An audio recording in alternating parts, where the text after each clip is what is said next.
திருப்பாடல்கள் 119 25-31 முடிய. நான் புழுதியில் விழுந்து கிடக்கின்றேன். உம் வாக்கின்படி எனக்கு வாழ்வளித்தரலாம். என் வழிமுறைகளை உமக்கு எடுத்து சொன்னேன். நீர் என் மன்றாட்டை கேட்டருளினீர். உம் விதிமுறைகளை எனக்கு கற்றுத்தாரும்.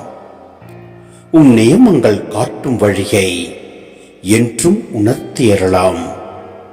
உம் வியத்தகு செயல்கள் பற்றி நான் சிந்தனை செய்வேன்.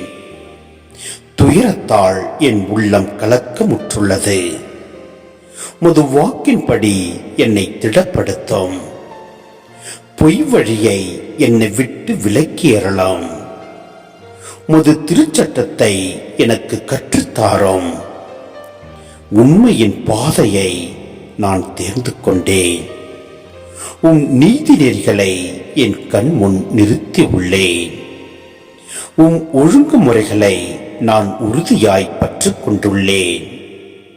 ஆண்டவரே, என்னை வெட்கமடைய விடாதேயும்.